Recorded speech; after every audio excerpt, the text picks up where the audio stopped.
For 3 decades, I've been a student of high-power rifles, been a hunter, high-power rifle shooter. Along the way, I've learned a lot of lessons through combat, through competition, as a rifle instructor. The best of what I've learned, I'm going to share with you here. Essential to modern high-power rifle marksmanship is a quality rifle scope, of which we have examples of nothing but good quality rifle scopes. Let's talk about some of the basic features that distinguish one scope from another. To start with, this, among all you see, is the only fixed power scope. The simplicity. There aren't as many grooves cut into the tube itself. However, the downside is you have less of a field of view. At 10 power magnification, at 25 yards, this scope allows a field of view of only 2 feet 8 inches, which if you suddenly have game appear at close range, that means that you'll have almost an impossible time trying to find them. However, these other scopes, although they can be set at 10 power, can also crank down to, let's say, 3 power. And at that same distance, you have an 8-foot field of view. You could say tripling the likelihood of finding game at close range. Now let's look at tube size. This tube is 30 millimeters in diameter versus a 1-inch tube on these other scopes. The reason that this is a benefit is that it allows more light transmission because you have a larger diameter series of lenses inside of the scope. As well, there's a benefit to be derived by the size of your objective lens. This is a 56 millimeter, these others are 40 millimeters. A 56 millimeter lens allows more light to be gathered and transmitted to your eye, which means that in low light conditions of dusk or dawn, a hazy day looking into shadow, you're going to be able to discern objective lens. This Redfield AccuTrack scope allows elevation adjustment for the trajectory of your general class of round. It uses several different cams. The one in right now is suited to 30 caliber projectiles. I just dial in the distance, aim dead on, and shoot. However, with more precision, I could use target knobs here, dialing in 1/4 minute of angle per increment, or with this Bosch & Lomb Elite 4000, I don't have the target knob, but I still have, by removing the turret cover, I still have the means of dialing in 1/4 minute of angle changes, again for very precise long-range adjustments.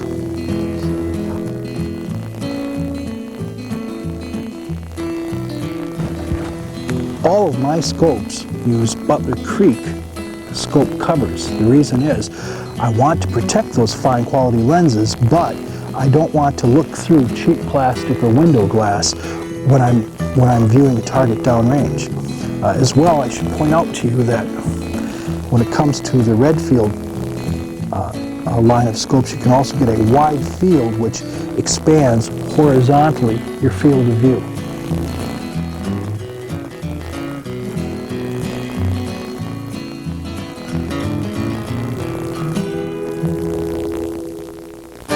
When it comes to reticle designs, the oldest in America is the Post. Pretty well archaic, although you'll find a few scopes that still employ it. The plain crosshair is probably too fine for shooting situations in a hunting environment, although target shooters still use them. This is the best compromise. You've got a heavy outer line, the loophole duplex, and thin inner line so that you can find it even in relatively low light. The German Post, you could say, is a modification of the duplex where they've eliminated that heavy upper line. Feature down here is merely a leveling bubble, which I think such things are gizmos, although you'll find them in a few rifle scopes. And of course, Redfield and Burris provide wider field of view scopes. If you're looking at a European scope, just make sure that it uses minutes of angle rather than metric adjustments.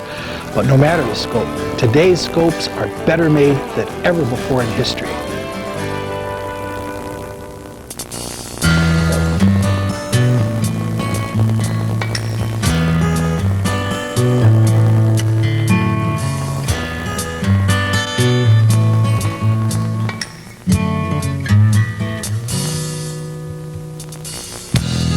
Here at the Gunsmithy, we're going to mount scopes on our rifles. Thanks to the assistance of Ted Yost, gunsmith in residence at Gun Sight Training Center, who despite the youthfulness of his appearance is one of the most accomplished rifle and pistol builders and gunsmiths in the United States. Ted, tell us what you've done already.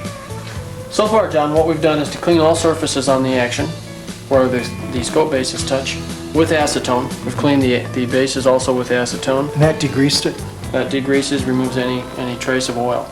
In the next step of mounting the rings, what we're doing is using 2 guide pins for alignment. You can use a piece of 1-inch dowel if you don't have these particular items. Rear ring will sit on. Place a little lubricant on the dovetail.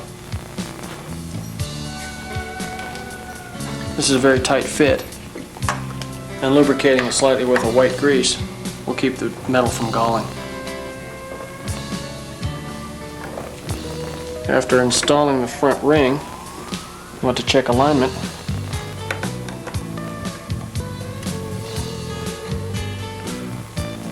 Seeing that both rings align, we're now ready to lay the scope in the rings themselves. Again, we need to make sure all surfaces are completely clean with acetone to remove any lubricant that might be present on the surface of the rings, both top and bottom ring, and also on the tube of the scope itself.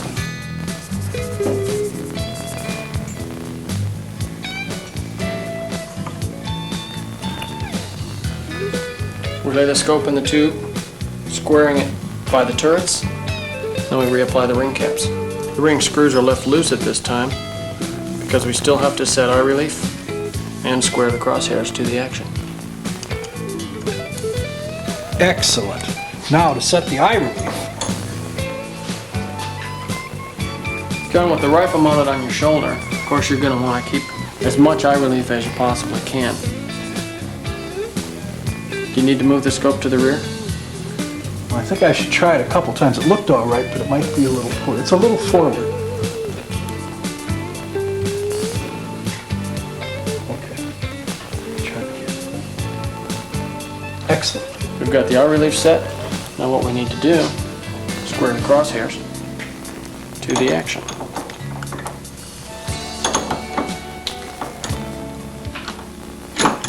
One of the simplest ways of doing this is to use a small square laid right across the rails of the action. This gives us a vertical reference point off to the side of the scope that we can use in squaring the crosshairs.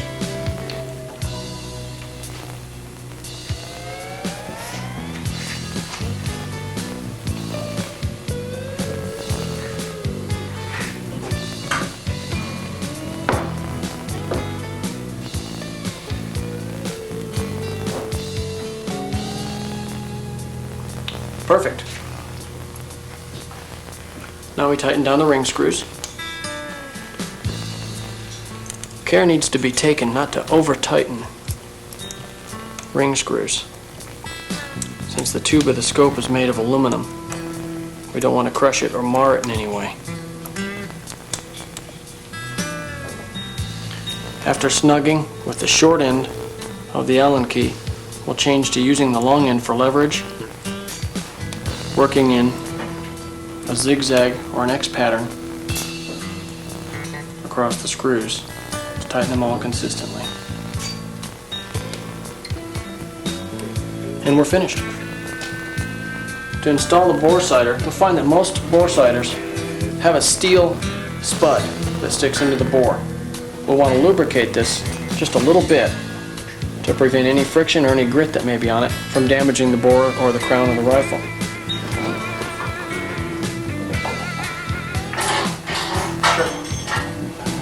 After squaring the collimator with the crosshairs on the scope, we can then adjust the scope to the center of the bore. There's a grid on the collimator that shows center, and it measures 12 inches in either direction off the center. Those 12-inch grid simulates a 12-inch piece of paper or a 12-inch target at 100 yards. And it's a graduated grid. Now we've centered the crosshairs on the center of the grid for the collimator. When we take the rifle to the range, it'll shoot close to the point of aim of the bore. That's it, John. Thank you, Ted. Gunsmith has done everything he should do. Now the last thing for the shooter to do is to focus the reticle specifically for his eye. To do that, find a white spot like the ceiling and focus that reticle just like you're focusing any other optical device so that it's crisp and clear just for your eye. Now I'm ready to go shoot it. What better rifle to begin our survey of rifles with than this Model 94 Winchester lever action. Not only is it handy, rugged, the rifle that won the West, but it's the first rifle I ever took a deer with. This particular one, a Winchester 94, was modified here at Gunsight with a ghost ring sight, trigger job, short and trapper style barrel. Let's see how well it shoots.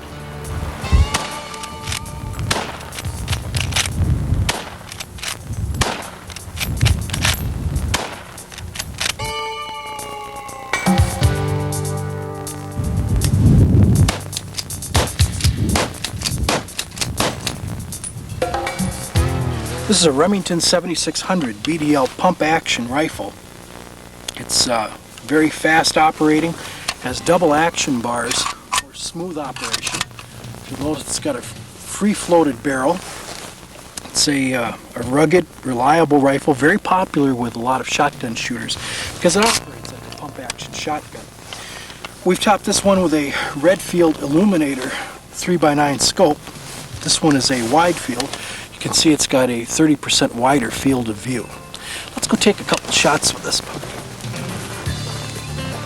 But where this Remington really sings, is in addition to being accurate, it's also the fastest operating non-semi-automatic rifle in the world. Watch. A superb example of a single-shot rifle is the Ruger No. 1, a rolling block that not only is a piece of excellent design, but it's almost art. I personally believe this is the most beautiful rifle in the world, and since it's only a single shot, a challenge to take hunting. For hunting in brush country, it's hard to beat the Scout rifle, a concept developed by Jeff Cooper and produced here at Gunsight Ranch. It employs an extended eye relief scope well forward of the receiver, which allows me to keep both eyes open, view a large area searching for game, while I'm also looking through the reticle. Very fast to engage targets. The bolt is clear to the top of the receiver so that I can load rounds individually without having a bolt in the way. Short 18¼ inch barrel. It's lightweight, it's fast to employ, ideal for close range shooting situations. This is the Accuracy International AWP rifle, license built right here at Gunsight. It is the most advanced purpose-built sniper rifle in the world. This one has a 10 power Mark IV loophole scope on it with external target knobs and a bipod. It's available in 308, 300 Winchester Magnum and 338 Lapua Magnum. It's guaranteed to shoot at least 3/4 of an inch at 100 yards. I've known people who've shot as little as 3/8 inch groups at 100 yards with it. Now, for long range shooting against varmints, this is an appropriate rig. Let me show it to you.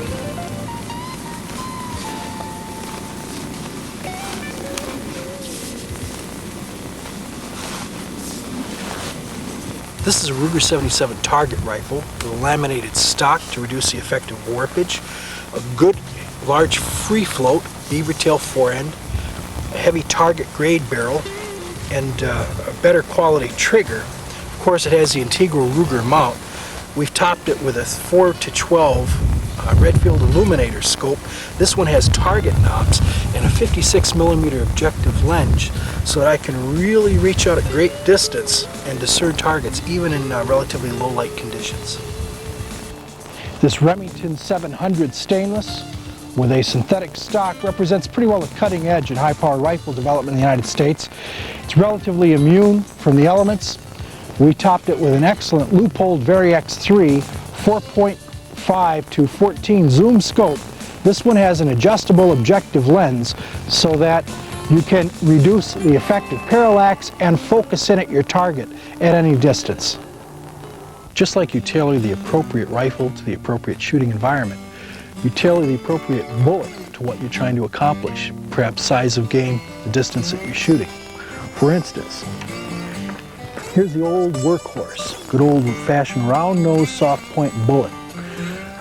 So-called brush busters, thanks to the good people at Sierra, you can see what it looks like in its interior. It's lead-filled jacket, very wide front. Now, it doesn't have much in the way of efficiency and aerodynamics in traveling. Generates a lot of drag, but at perhaps 150, maybe a max of 200 yards, this so-called brush buster does its job quite efficiently, which is to bring down a deer-sized animal. A more efficient bullet is a boat tail. Starting at about 300 yards, the efficiency and reduction of drag from that boat tail allows this cartridge to cut through the air much more cleanly for better long-range shooting.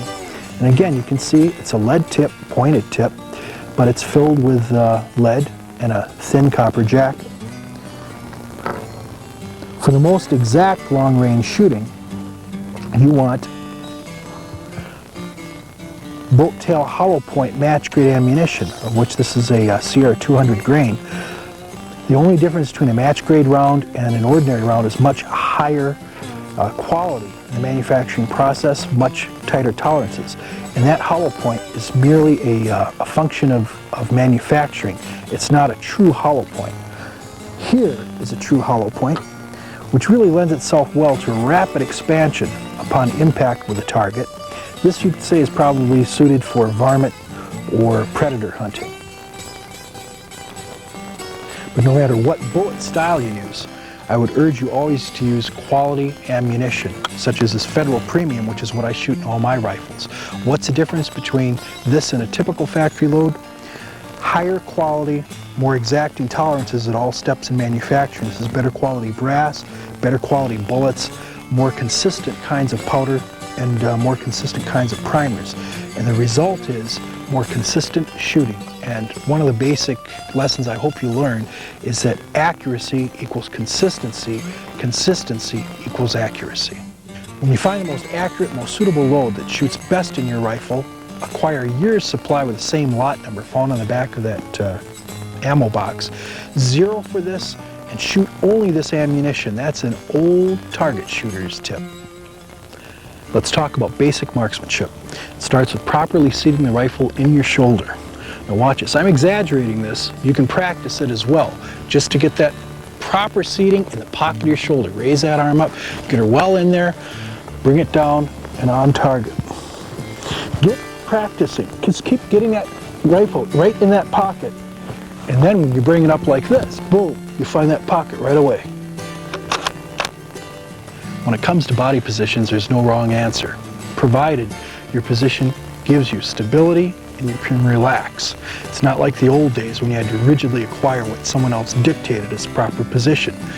However, when it comes to natural body position, you should practice this a bit so that you can start by being correctly oriented toward the target.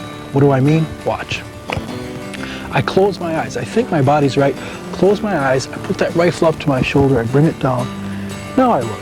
Oh, the target is well over to the left. I practice it again. Do I feel natural again? I bring it down. Now I open my eyes.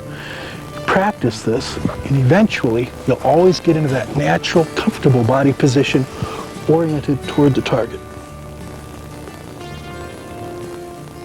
For the standing position, at least start with your feet hips width apart, good and stable.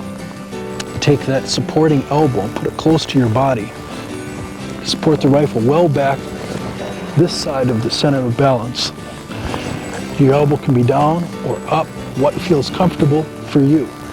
Now here, with that elbow close to the body, your only concern is going to be that perhaps your breathing is going to affect it.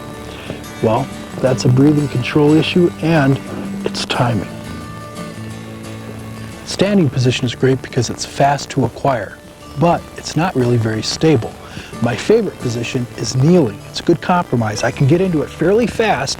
It's much more stable than standing. And I can maintain it much longer than the standing because I'm not as dependent upon controlling my breathing while I do it. In fact, watch this contact. I take my elbow, I put it well ahead of my knee. I don't want a bone-to-bone contact because that'll cause me to wobble. I'm using that muscle on the back side of my arm. There, that's the contact. Elbow in front of the knee, lay the rifle on top, Boy, am I stable. I can stay like that for a long, long time. And I still have good ground clearance, much better than I would for sitting or prone. The sitting position is a bit more stable, but it's also a little slower to get into. You notice I can't do it at the ready. I have to use one hand to get down. First, you could cross your ankles. Remember, no bone-to-bone contact. Here I'm a little lower. Or you could keep your feet apart. That's a little more comfortable for some people.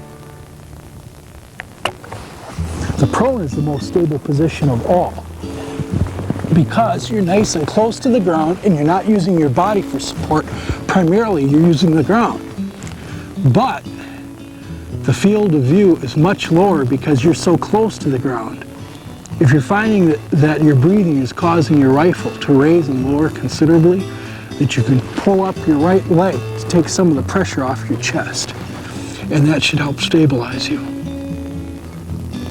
Shooting is an integrated act. It demands the execution of a number of very distinct, important functions in synchronization to achieve precision. For example, at each phase, from ready, aim, fire, and follow through, there are exacting demands for body position, scope picture, how you control the trigger, and breathing. All this is integrated with real time. Think about your breathing, in and out, and in and out. Here we come to the natural respiratory pause, and now everything has come to a head at exactly the same time. You're steady, you're stable, you're firm. That crosshair is exactly on the target at the instant of firing. The trigger control is going to be straight and clean, and it's going to break clean too. Bang! You fire. Follow through. Continue to focus on the target. Leave that finger lightly on the trigger, and you're back to normal breathing. Your scope sight picture should always be as depicted up here in the upper right. Perfect clarity. You don't see any traces of a moon or shadow or shapes. All the way around, it's clear. If your eye is too far or too long, you'll see equal shadow. If you start seeing shadow top, bottom, or sides, it means that you're going to dump around to the side or top or bottom. That is the only perfect sight picture. 3 good habits for marksmanship practice. Number 1, always call your shot. That is, call where you believe it hit before you can determine through your optic exactly where it did hit. Second, always run your bolt immediately after that shot so that you've got a follow-on shot ready if you need it real world. And thirdly, return that reticle, your crosshair, to the target immediately after you've rebolted so you're ready. I cannot overemphasize the value of a good quality spotting scope for rifle shooting. Today, shooting at 100 yards in the range, I put up a series of targets. From that point on, I don't leave the bench. I just read the groups right through the spotting scope, good to about 100 yards. In the field, it's excellent for spotting game. I always glass ahead of myself. To me, it's like an extended kind of stalking. I let my eyes do the walking. This particular scope has an armored cover, armored coating. I would recommend that for field use, although you don't really need it for range use. I tend not to care for zoom scopes because they're bulkier. I like something nice and compact, and I probably wouldn't use one more than about 30 power magnification because you start getting mirage problems with a higher magnification. Let me show you how to evaluate the resolution quality of optical instruments when you're selecting them for purchase. This is a master for an optical chart that I made. Notice that it's the same width as height, 3 stripes, 4 inches by 4 inches. Now, as you can see in the pattern that I've arrayed, one set has the stripes oriented right-left, the next vertically, and I vary this all the way down. I've run that master through a copying machine. I kept reducing its size, and then I put a number, progressive number, next to each smaller size. Put 2 optical instruments set at the same magnification, look down that chart when it's at least 25 yards away. When you get down to the last bar that you can see where you can no longer tell whether it's those bars are running vertically or horizontally, that is one step beyond the best resolution you could achieve. Write down that number. Pick up the other optical instrument, put it down through that same progression, ever smaller, until it just becomes a blob. Compare them, it'll tell you which one's better. I want to share some insights with you on how to get the most precise zero possible for your rifle. To start with, the target you use. This one has a diamond bull in the center. It's a Redfield zeroing target. This is far better than a typical round bull because your reticle can more precisely align with the peaks on this diamond. When it comes to the distance you zero it for whatever is appropriate for the kind of hunting you're going to do when it comes to elevation. But when it comes to windage, zero your windage first at 100 yards. Why? So as to minimize any possible effect of a crosswind on your windage zero. To keep my rifle as rock steady as possible, I use sandbags underneath the forearm.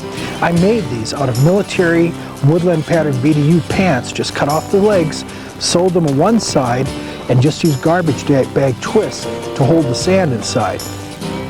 Now I've made a third sandbag out of an old military sock, and I use this to raise or lower the butt of the rifle very precisely. And I place my magnification on the highest power so I can very precisely aim. By now I think you're starting to share my appreciation of consistency. Consistency in the ammunition you use, how you shoot, consistency as well in the temperature of your barrel. Think about it. When you shoot rounds repeatedly in practice, your barrel gets warmer. Does that reflect the way you take a shot in the real world? No. Time your practice so that you never heat your barrel up. Because think about it, the first shot you fire should bag game in the field. That's called a cold barrel zero. That's the kind of zero you want to have on your rifle. In fact, I don't even let my rounds lay in sunlight on the bench. I keep them in shadow because I don't want one round to be warmer than the other when I put it in the chamber. This is a Browning A-Bolt 2 stainless stalker with a Boss ballistic optimizing shooting system, and we've topped it optically with a Vari X3 loop-holed 2.5 to 8 power scope. The Boss combines an harmonic tuner with a muzzle brake for which it's claimed that it reduces felt recoil anywhere from 30 to 45%, and a counterweight on the barrel. If you'll notice here on the knurled portion, there are 10 different settings and there are 10 different lines or witness marks for rotations, which means you have 100 potential settings that you can tune this barrel for a specific cartridge.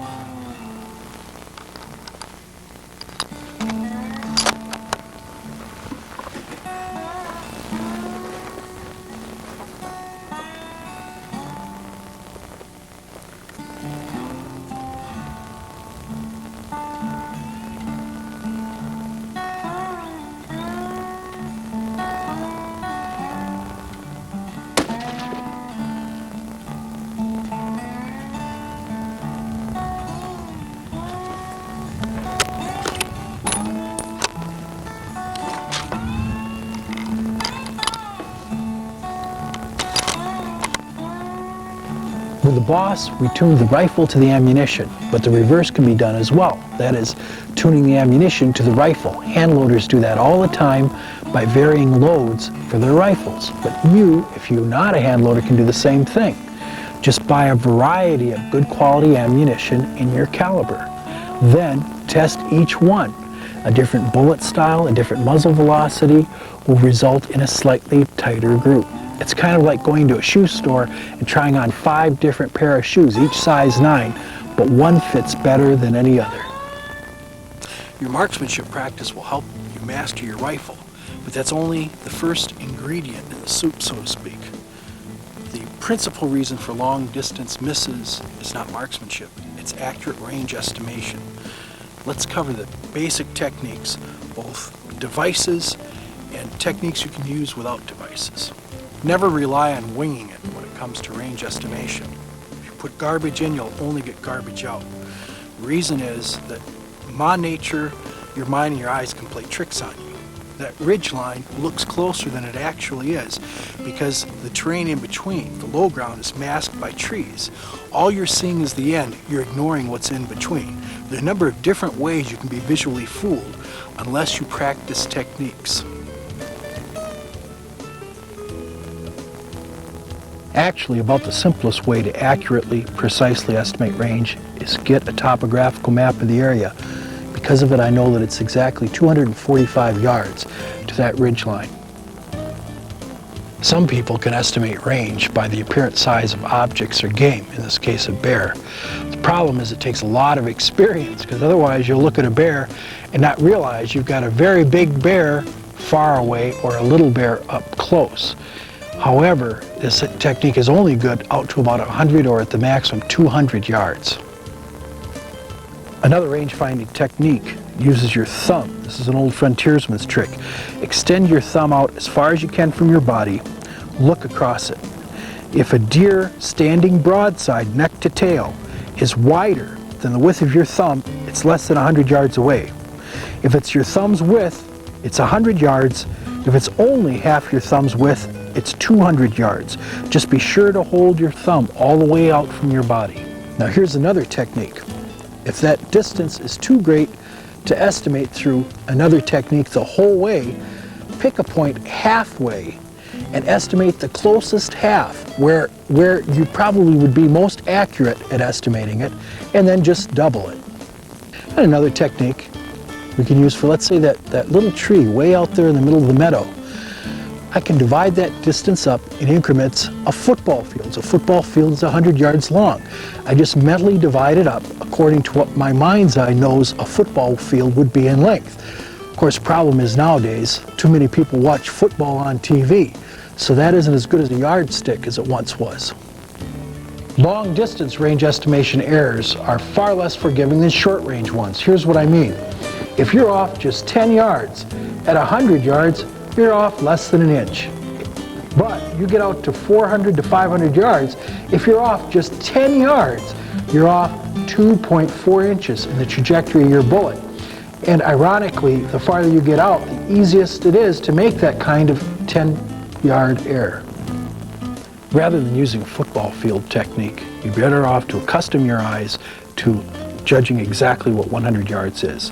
Take some place that you frequent, could be home, your cabin, your workplace, and measure out with this a string or with a tape exactly 100, 200, 300 yards. Measure some landmarks. For instance, I know that bush on the left is exactly 114 yards from where I sit. Evening, I can come out here, have a cup of coffee, and in my mind's eye, I'm calculating distances. Of course, there are also modern optical electronic devices for estimating range, such as this KVH data scope. This one is a 7-power optical device, and in addition to being an electronic compass and height finder, it's also a range finder. When you look through it, you see that there are up to 32 horizontal bars. You look downrange, you estimate, hopefully very accurately, the height of something within your field of view, and electronically you click up a number of bars until they equal it, and you'll get an electronic display that tells you the precise distance to that object. Ranging makes several reasonably priced rangefinders. They use a coincidence of angle of different lenses, somewhat like a 35mm single lens reflex camera, where you simply look downrange and focus in and out until everything is perfectly in alignment. It works fine. This is a 500-yard model. However, once these get out of calibration, it's pretty difficult to get them back in. One of the niftiest little devices I've come upon is this golfing rangefinder that I bought out of a golfer's pro shop. It's only good out to 200 yards. However, it uses a series of steps that brackets 6 feet. You just pick something at the range you want to read that's 6 feet high, find which bracket fits it, and it tells you the range. The doggone thing is accurate. The Redfield AccuTrack AccuRange scope integrates a rangefinder and bullet drop compensator into one package. Looking through the reticle, I can see 2 horizontal stadia lines that represent 18 inches on a target.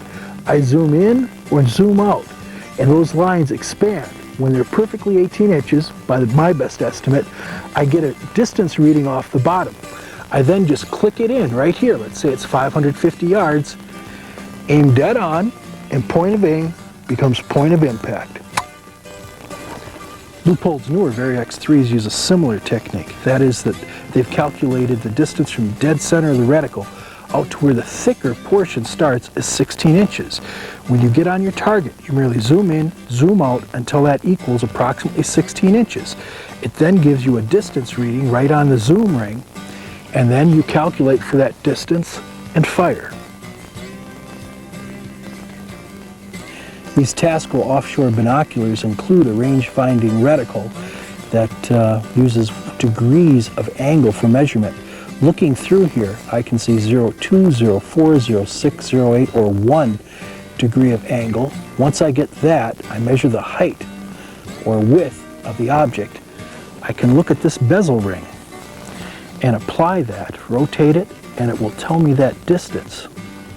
Now, mind you, you can use feet, yards, or meters. If you put it in yards, you yield yards. If you're using it as feet, you'll yield feet.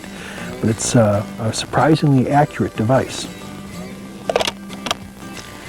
The most accurate non-electronic optical device I know is a mil-dot reticle found either in a rifle scope such as this Leupold Ultra Mark IV or certain other kinds of optical devices.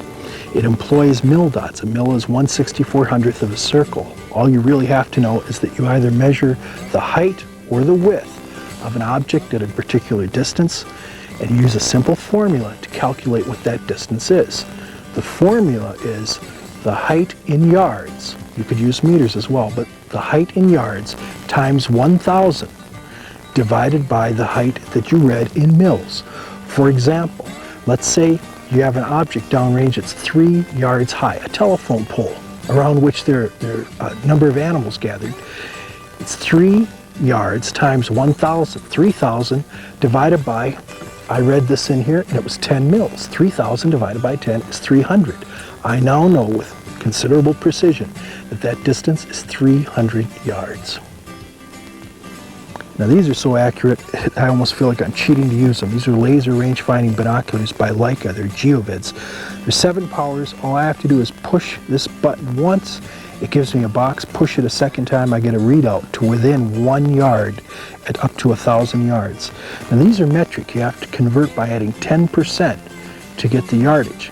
The Swarovski is fielding a brand new version of their laser rangefinders that use yards. There's no conversion required. Their RF1 is a good piece of glass as well.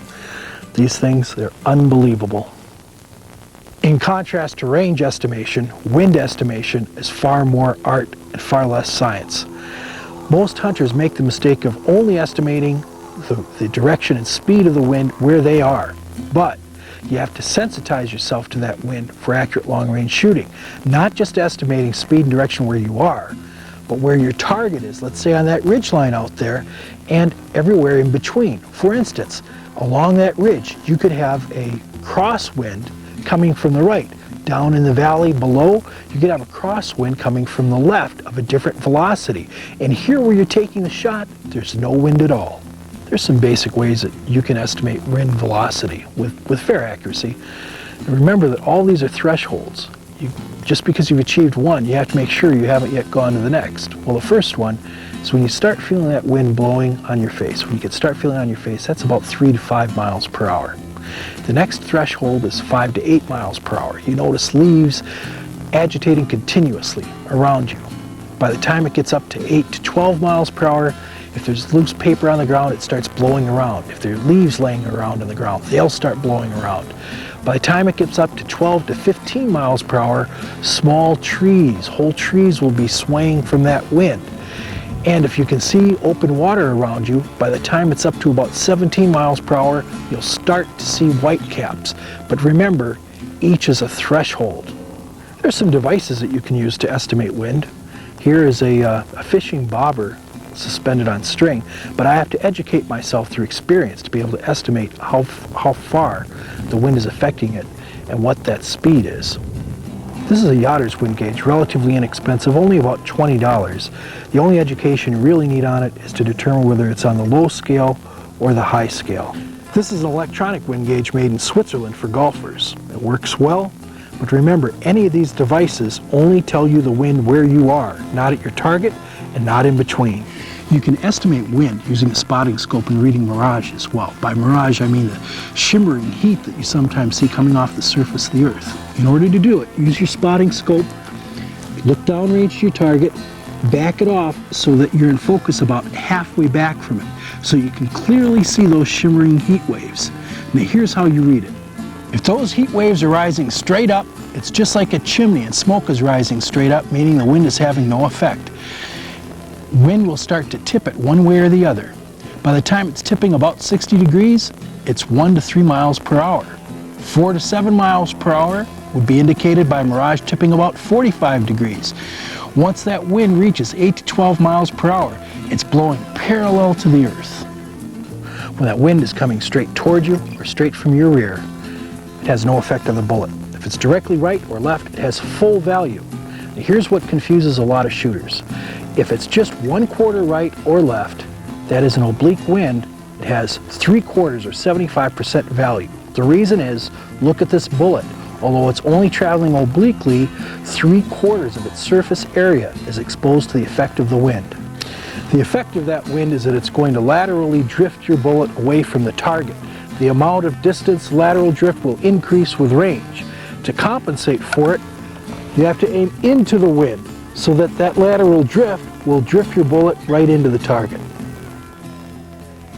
But there are two other ways to compensate for wind. One, I could stalk directly upwind or directly downwind from my target, neutralize the effect of any kind of crosswind, and aim dead on. Or I could stalk directly up to that target even in a 90-degree crosswind, as long as I'm closer than 100 yards, even with a 30-mile-per-hour crosswind. A 30-06 would strike within 2 inches of point of aim. When it comes to low-light shooting, there's a direct relationship between the size of your objective lens, the magnification your scope is set at, and the circle of light that reaches your eye. Let me demonstrate. Shining the beam of a red flashlight through the objective lens projects an exit pupil that I can show on a scale.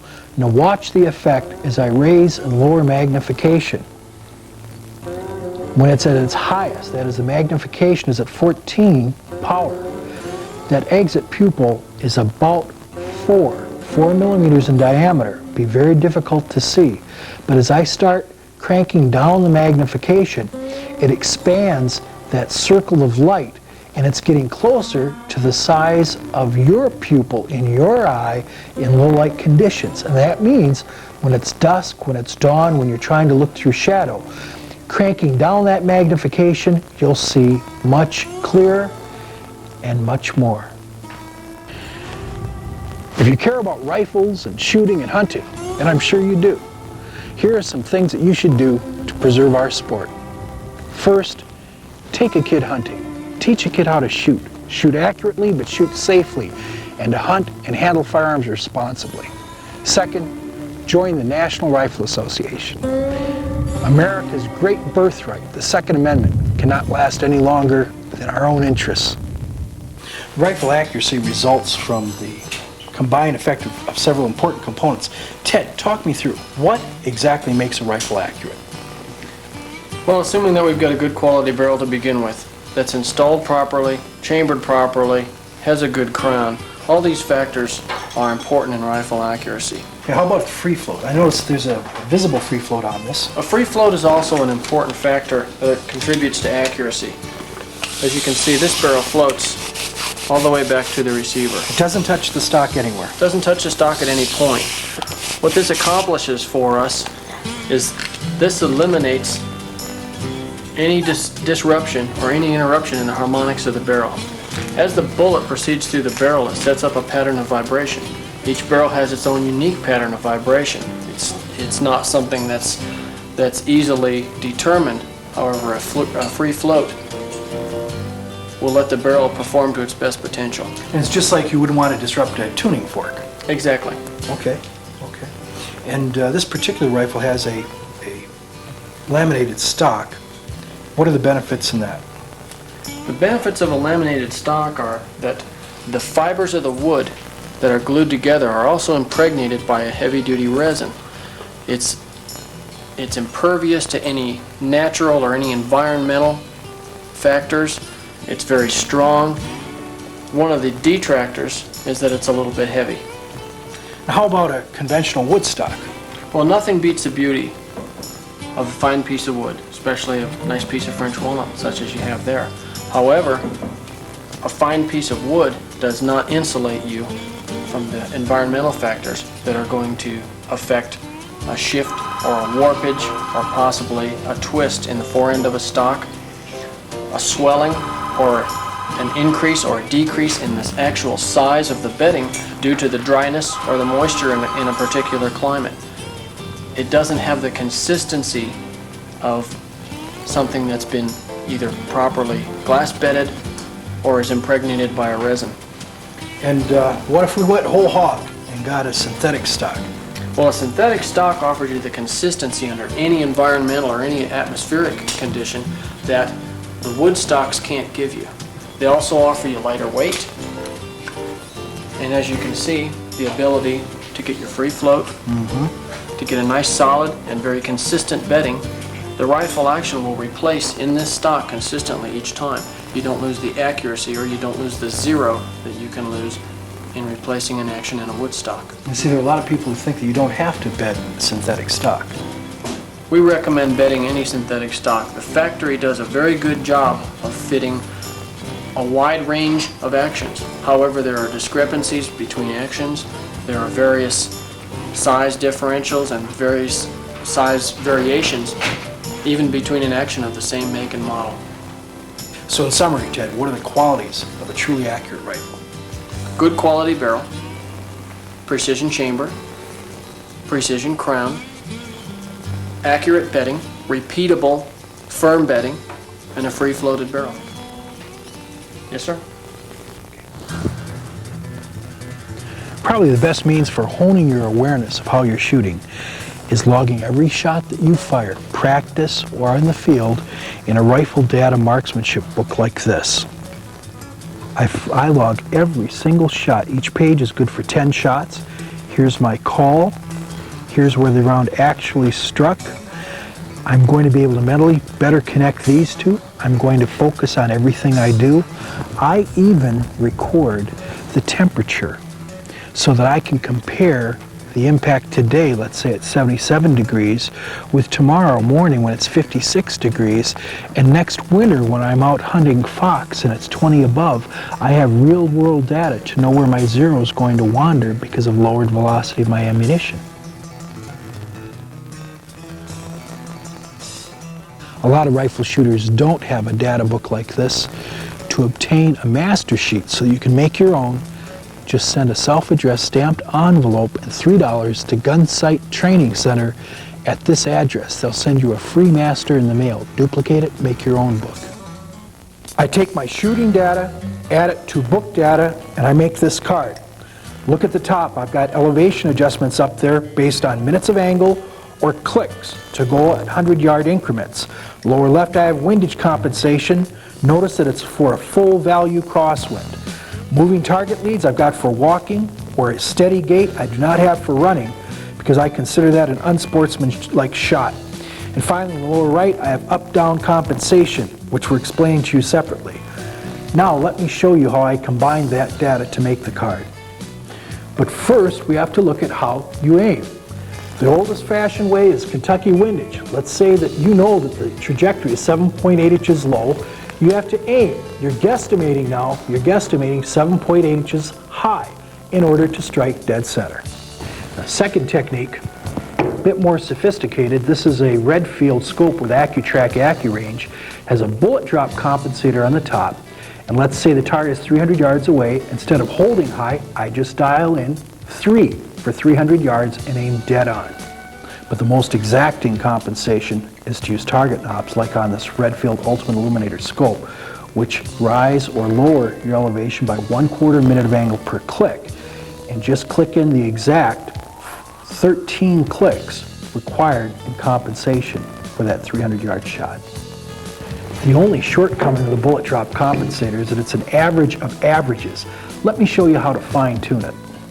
The Redfield AccuTrack bullet drop compensator uses several different cams, each of which traces a different trajectory that fits a general kind of round. Look at that C cam on the bottom. I use that when I'm shooting 300 Winchester Magnum. The top line to the right of C cam shows what the exact factory trajectory is for that cam. Now underneath I've plotted out what my 300 Magnum trajectory actually is. Looking underneath there, you can see by minutes of angle how close they are. Look at that. It's certainly close enough for a hit at all these distances. And if you need to fine-tune it, you can go up or down 0.4 of a minute of angle per click on that scope. Critical to understanding long-range precision shooting is understanding minutes of angle. At 100 yards, 1 inch is equal to 1 minute of angle. Here's a 1 inch group, and you could also say that's a 1 minute of angle group. That same group would spread out slightly at 200 yards. It's now 2 inches. It's 1 minute of angle. At 200 yards, this is an angle. It's spreading slightly. 200 yards, 1 minute of angle equals 2 inches. At 300 yards, it's 3 inches. Same group. It's now 3 inches wide. At 400 yards, it's 4 inches. 1 minute of angle, and the whole concept of minute angle is critical to long-range precision shooting. Next step in sophistication, I'm going to show you how to plot your own trajectory tables for your favorite cartridge. In this case, my favorite is a Federal 30-06 165 grain. I started off with their book data for the 200-yard zero. And now, using what you could call poor man's trigonometry, I'm going to show you how you can plot all of this data for an entire trajectory table. First of all, notice this is just commonsensical. I want to go learn what adjustment I have to make from 1.8 inches high to be dead on at 100 yards, going from a 200 to a 100-yard zero. Commonsensically, it's 1.8 inches. Okay, 1.8 inches. That's going from 200 to 100. But that's also minutes of angle, because at 100 yards, 1 inch equals 1 minute of angle. I can apply this 1.8 minutes of angle now at all these other distances to revise that data and draw an entire curve. And I'm going to plot all of this out. And there's the completed trajectory table. I want to reinforce a couple of things. What we were actually doing was determining the amount of minutes of angle change going from 100-yard distance to the next. Remember, we started off, we got 1.8 minutes of angle. Very commonsensically, let's look way down here to see what we had to do to go from 300 to 400. At 300 yards, we were 12 inches low. This 300-yard trajectory. So we knew we had to come up 12 inches at 400 yards. Minute of angle is 4 inches. So that meant a 3.0 minute of angle change. Once we put that Z in, we just applied a 3.0 minute of angle change all the way across that trajectory. We came up with all the data we needed for a 400-yard zero. Now we can apply these kinds of minute angle changes very precisely on target knobs for exact aiming. Applying that kind of precision adjustment, you can merely dial in a 1/4 minute of angle changes right on a quality scope such as this Leupold Vari X3, 1/4 minute of angle changes. Which incidentally, the factory will retrofit a target knob on this for only about $70 on any Vari X3. Or some rifle scopes have target knobs built into them from the factory, like this Redfield Ultimate Illuminator with target knobs. But again, all you do is click in that minute of angle changes in 1/4 minute of angle at a time for very exact aiming. A simple but very exact means of adjusting your target knobs for long-range shooting is Kauber's formula from an old friend of mine from the Navy SEALs who thought of it. Take the correction in inches, divide it by the distance in hundreds of yards, and it will equal the MOA, the minute of angle correction you have to apply to your target knobs. Watch. Let's say you're striking 15 inches low at 300 yards. It's 15 divided by 3. That equals 5 minutes of angle. How do you crank in 5 minutes of angle? That's 20 clicks on your scope. That's utter simplicity, but it's also great precision. And the next and final step in understanding precision long-range aiming is called come-ups. Remember, we plotted the minute of angle changes and going from one 100-yard distance to the next, like 1.8 minutes of angle. We expressed it all in minutes of angle. These are actually the same number of clicks that you can apply to your scope to go from 1 0 distance to be right exactly on the money at the next.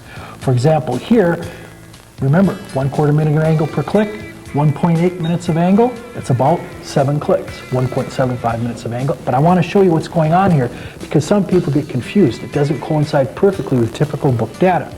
What a come up is doing is actually, it's leaping from one zero arc to the next. You're not going down a trajectory table, you're jumping up from one to the next. So those minutes of angle changes are going to put you exactly on the money at each distance by jumping up to the next arc. You're coming up. If you correctly click this in, you're going to be absolutely on the money at those distances. And there's an advanced way to use optics for spotting and target detection as well. Binoculars and a spotting scope work together. One does not substitute for the other. Binoculars have a larger field of view. You're using both eyes. You can look longer with less stress on your eyes, and you can cover a much wider area.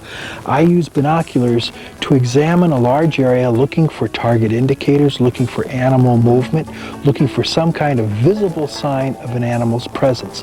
As quickly as I detect it, I investigate with the spotting scope. Now I can use its higher magnification and narrower field of view to examine more closely the spot that I just picked up, that target indicator. They work together. And when using binoculars, here's a great technique for improving the image that you can see through them. First of all, I'm going to use these thumbs to block light on either side of my eyes, and I'm going to make kind of a sun hood with my fingers. I lift that binocular up, and now by blocking that light, it allows my pupils to dilate. I can probably see about 30% more clarity than allowing sunlight to shine in. With the assistance of my good friend Bill Jeans, Gunsight Operations Manager, I want to demonstrate some techniques for curing jerking problems, which seems to hamper some shooters, particularly new ones or people trying out a new rifle. First of all, remember how I demonstrated seating that rifle in your shoulder? If you have it solidly in the shoulder, you've probably eliminated 3/4 of the potential problem of recoil. Think of it this way. If your fist is pressed against something, no matter how hard you push it, it can help take that pushing. But if it's just a short distance away, that's pounding. Well, that's what happens when that butt is not properly seated in your shoulder. Second, jerking cannot be properly diagnosed unless you're dry firing. Go ahead and dry fire once.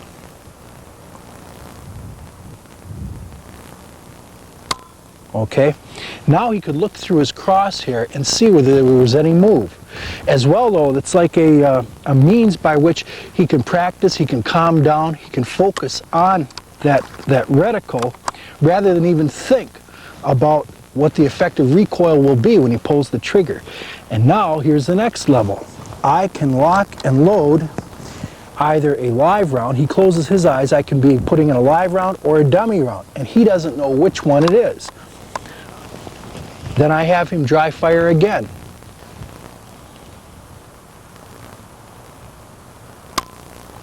And I might use a dummy round 10 times in a row until he's really calmed down, and finally I'll slip in a live round.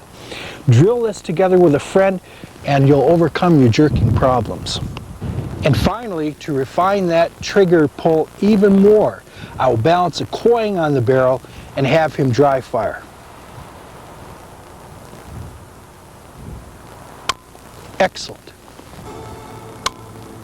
Dry firing like Bill just did, that's the best kind of shooting practice you can do for honing your marksmanship skills, short of live fire. But I'd like to emphasize that you should always use a dummy cartridge when you do that. The reason is you need something to strike your firing pin against, otherwise it just jerks forward, and eventually it'll work a fissure, a crack, and your firing pin will break. You get snap caps or these plastic dummy rounds.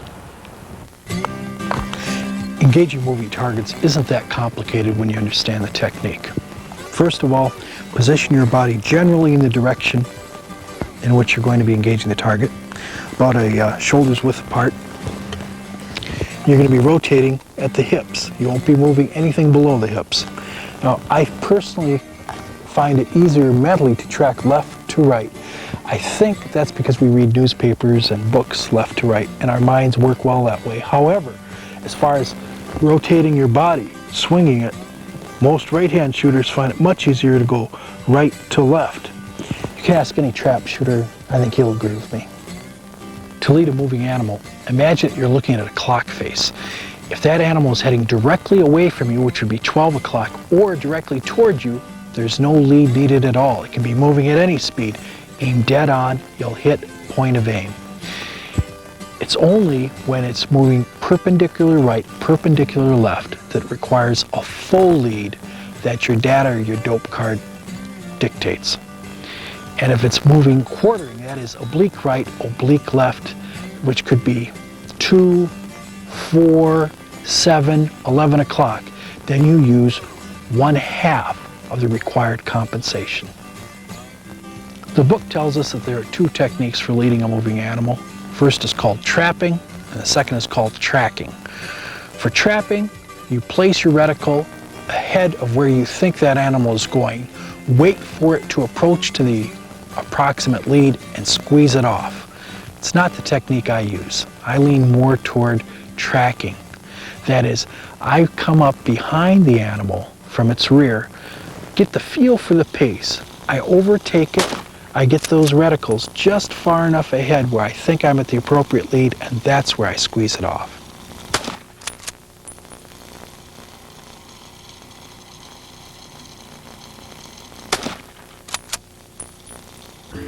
Two final observations on engaging a moving target. Number one, you're going to have to compensate for distance as well. That is, you're going to have to aim low, as I was doing. I was shooting with a 200-yard zero, so I was aiming low. And second, crank that scope down about as low as it can go so you have a good wide field of view. It's a lot easier to lead a moving animal with a good field of view. A kind of angular compensation that a lot of shooters don't understand, aren't even aware of, is up or downhill compensation. That is, if you're shooting either down a steep incline or up steeply, let's say in mountain country, you have to compensate by aiming low. Let me show you why. Here's what happens when you aim uphill or downhill with your rifle. The effect is the same either way. You've zeroed your rifle for a specific distance. In order to achieve, let's say that right there, that's your point of aim. In order to achieve that zero, you had to hold over or crank your scope up. But now you go up to 30 degrees, you're still holding over the same amount because this is the resulting curve. 30 degrees, a gap is opening. 45 degrees. Look at how wide that gap is now. It's the same curve, the same trajectory. That gap is how high your bullet is going to hit above your intended point of impact. Can it affect your shot? You bet. If you are zero, dead on at 300 yards, and you have a target at 300 yards uphill, 45 degrees, aim dead on, you'll be 7.8 inches high. And that, in many game animals, is a miss. There's another means of determining the amount of compensation, and I call that the quick fix, because it's fast and you can do it entirely in your head. If you're shooting down or up a 45-degree slope, just calculate what 7/10 of that distance would be. Instead of 500 yards, which is the actual distance, go with 7/10, which is 350 yards.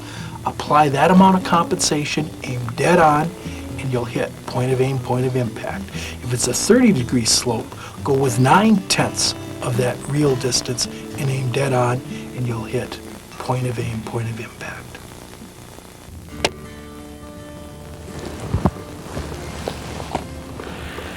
Bench rest practice is better than no shooting practice at all, but it's a test not so much of you as it is a mechanical way of shooting your rifle to see how well it shoots. Think of it this way. Your marksmanship practice requires a kind of progression. First, you shooting bench or some other kind of rested position to confirm that mechanically your rifle is shooting accurately. Second, offhand, realistically, like you would shoot in the field, available support or no support, preferably against targets at an unknown distance. And finally, the highest peak, realistic drills, hunting drills that duplicate the kinds of conditions you'd face in the field. In the field, a rifleman always seeks out available support. He knows that that supported shot is going to be steadier and truer than one off his shoulder. Here, I've got hard support. A lesson learned, always put an intervening soft layer over hard support. I don't want the hard stock of my rifle against wood. I want it here, soft and cushioned. And I never let anything touch the barrel of my rifle because I don't want to disrupt the harmonics. Now I'm steady, I'm solid, I'm almost as solid as if I was shooting off a bench. Here's another kind of support I've used real world hunting deer, but you won't find in a book somewhere. I let my back just fall into a tree. There. Now I'm about 500 times steadier than trying to shoot offhand. But a note of caution, don't let that shoulder touch the tree, otherwise you're going to pin the recoil against it. In open country, where it lacks support, I carry a little bit with me, a monopod or maybe a forked stick. And kneeling, where I can see over most of the grass, I've got a relatively solid support. Another kind of support that you can carry with you is a bipod, such as this Harris S series, which attaches to the front sling swivel of your rifle. I keep a bipod on all of my target grade rifles. Now these legs are extendable, and you need greater ground clearance, and this S series has 45-degree spring-loaded compensation, so if one leg is a little cockeyed, you can just roll that rifle back and you're doing fine. One of the concerns about using a bipod is that during a follow-up shot, when that recoil from your first shot has knocked one leg off or dug it in a little bit, you have to stay aware that you could be canting, that is tipping to one side. You cure it by looking at that horizontal reticle against the horizon. Just stay aware of it and it's not a problem. Further, I recommend that you don't use the bipod itself for a rest when the legs are folded.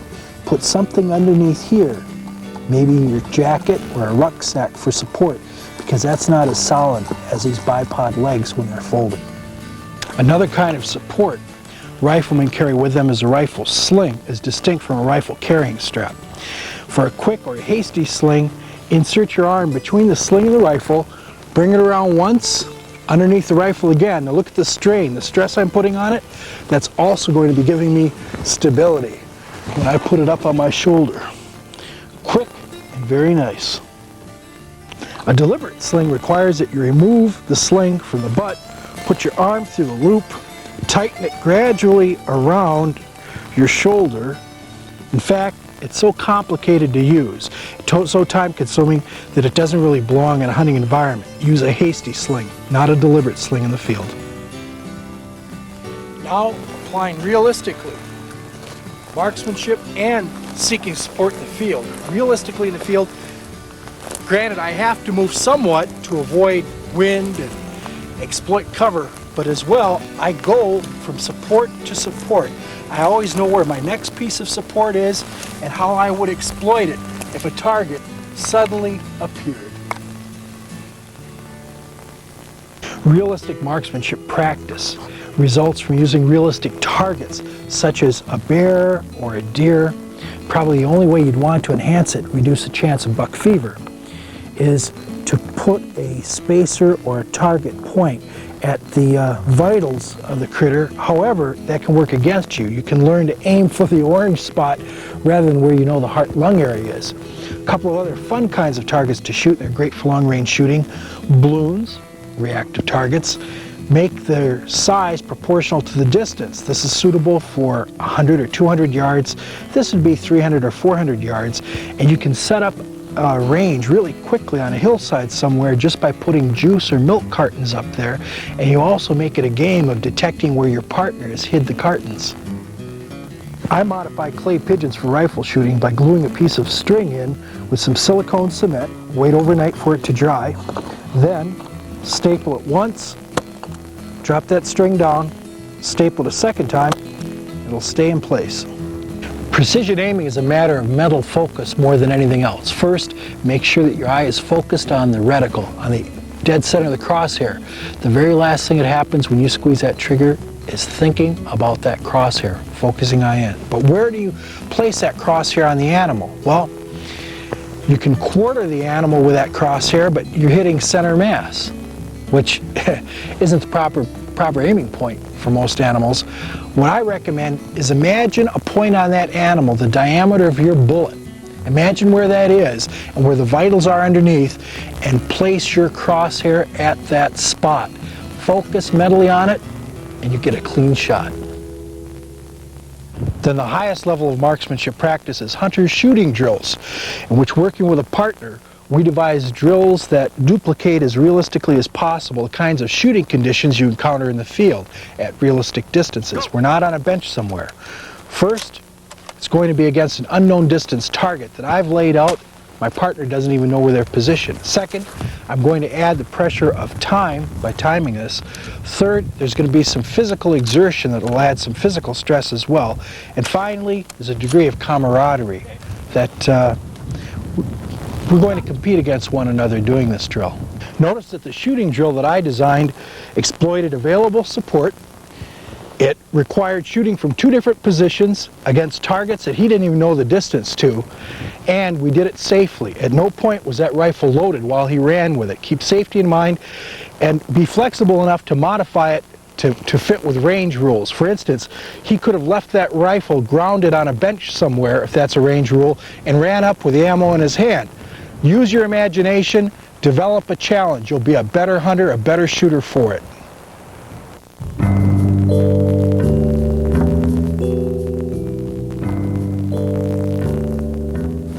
Winter shooting, one of my favorite pastimes, but there are some specifics about it, especially affecting the environment, that you should know about it. First is that of the glaring light. With all that reflection off snowfields, that can half blind you. You're getting more light than you need through your objective lenses.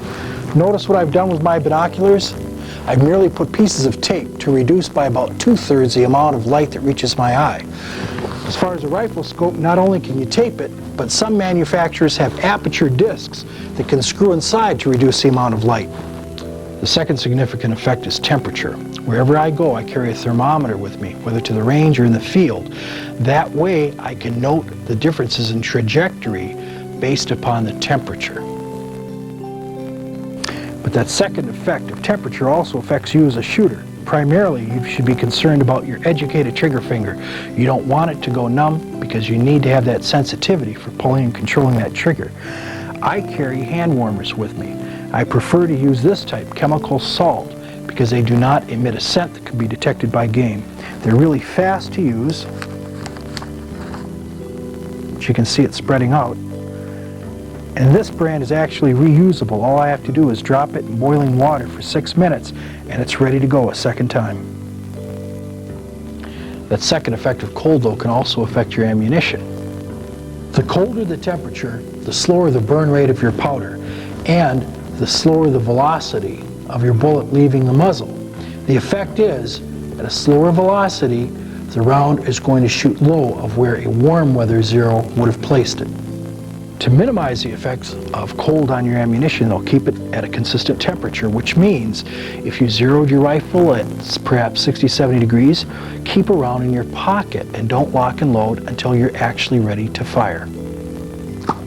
Sensitize yourself to the effects of cold weather, apply it to your shooting, and you can shoot just as precisely and accurately in winter as you can in summer or fall or any other time of the year. Altitude affects the trajectory of your bullet as well. Why?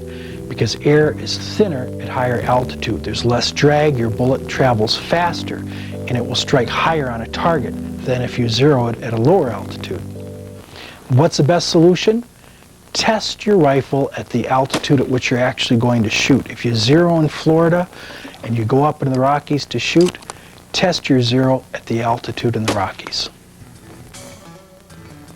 And here are some tips you can carry with you to improve your long-range shooting. First, quality rifle, quality ammo, quality optics. Don't cut any corners. Use the best, you'll shoot your best. Second, hone your skills at range estimation, because so much derives from an accurate range estimate. Third, get rid of your ego. It has no place in shooting. You can't improve yourself. Fourth, discover your rifle's personality. Shoot it a lot under a lot of varying conditions. Fifth, master your scope. That's a wondrous optical device if you learn how to use it. 6, shoot just one shot at a time. Each shot you fire is an event in itself. Don't start blazing away. You'll lose your focus. 7, memorize a ballistic data card. Learn your rifle, put all your dope down on a card, memorize it, apply it. 8, seek support. That support is going to dramatically improve your stability. It'll improve your marksmanship. Ninth, clean your rifle after every 5 rounds. Keep your bore clean, keep your rifling clean. You want that consistency for each round that you fire. And finally, practice, practice, practice. I've never heard of anyone's skill declining because they practice too much. And remember, shooting is a perishable skill. And who is the ultimate rifleman? Well, if you apply all the lessons you've learned in this video, practice them, hone them, master them, the ultimate rifleman is you.